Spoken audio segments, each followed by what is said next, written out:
Hey, what is up guys, MKBHD here, and there's probably a lot of videos in your subscription box right around now.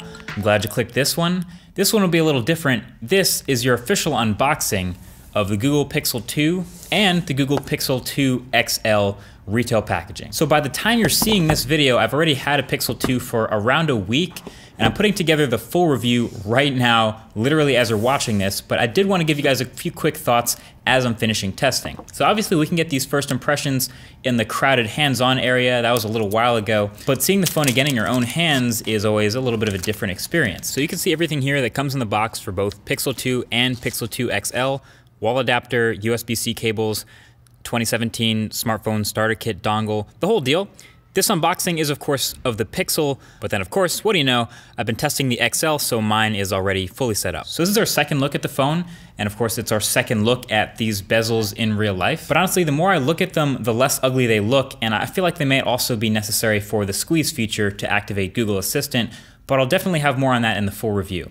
And also the soft touch metal all the way around the body of this phone has held up pretty well. It's a pretty medium to lightweight phone, but it holds up to pretty much zero scratch damage, and it's surprisingly good at repelling fingerprints with whatever oleophobic coating they're using on it. I like it. But really what I wanted to dive into in this video is to show that basically in the time that I've been using this phone and the previous generations, it's become pretty obvious that the differentiating factor when you're trying to pick which of these phones to buy, for this one, it's the software. The software experience with Android 8.0 Oreo on the Pixel 2, it's full of little things and little features. You might call it polish, but to me it's just kind of things that make you go, oh yeah, that's really nice. That's a good thing they thought of that. That's maybe the best way I can describe it. So while this isn't the most stunning hardware in the world, there is a lot of cool stuff going on in the software department. So let's break it down. Number one, the settings app is redone and cleaned up and sorted. So different Android skins handle the ever-increasing number of extra features in Android in different ways. You know, some of them spread them out more, some of them are very colorful. This one is more into nesting the less used features, but overall I think this is super clean. You have a consistent theme, you have the search function that works really, really well. It's white and blue, so it's really easy on the eyes.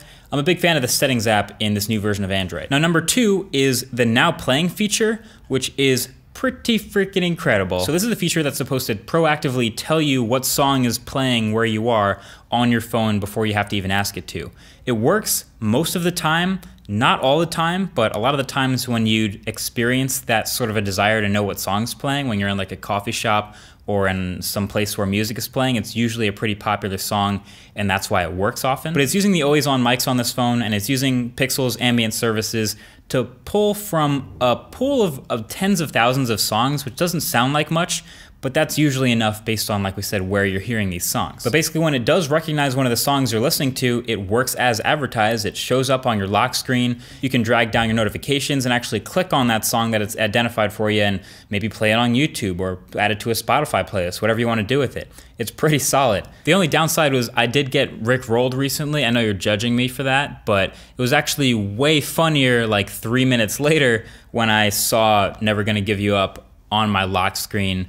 Thanks, internet. Now, number three is Google Lens, and this was the image recognition software that we're seeing both built into Google Photos and in the camera, and eventually going to be on its own. It's Pixel exclusive for now, and it's just basically starting to work on our phones. Basically, Google Lens is best at identifying things with text in them. It's basically doing a reverse Google image search, and anytime you do a reverse Google image search, adding text is really, really good for narrowing down what you're looking at. So this Hasselblad photo I took is a great example. When you look at the wide angle photo with the whole shape of the camera, the text isn't necessarily in focus, and I hit Google Lens, and it just kind of knows it's a camera.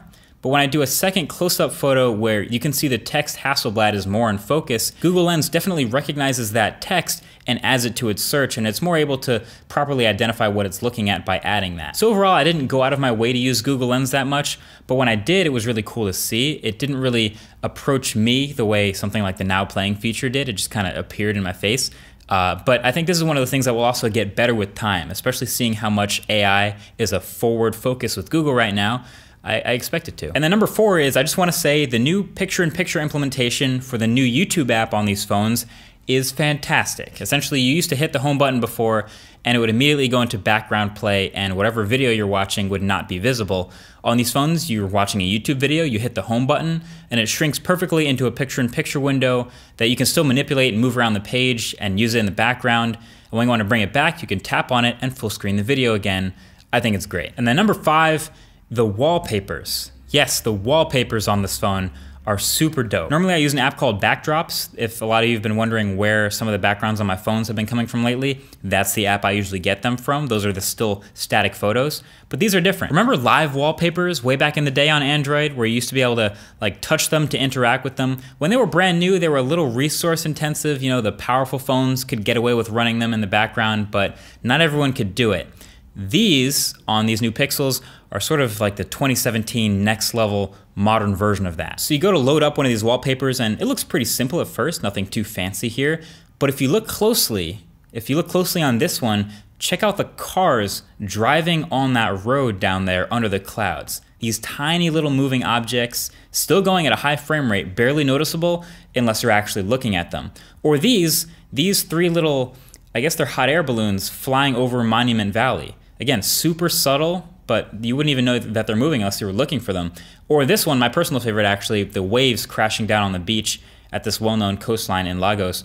These are sweet, and good news with this part is they aren't Pixel exclusive technically. They've already been ported out. So I'll leave a link right below that like button to get these and put them on your own Android phone if you want them right now. But yeah, there's way more stuff I have to share with everything from like the little things like notifications improvements on this phone or the stabilization in the video camera, all the way up to long-term battery life and performance. All of this will be in the full review. And I know I just did a video on DxOMark, but the claim for best camera in any smartphone, yeah, that also does hold up here. So there's a lot to unpack. Expect a full review in a couple days, a little bit down the road, but this has been fun for the first impressions and the unboxing. Thank you for watching. Talk to you guys in the next one.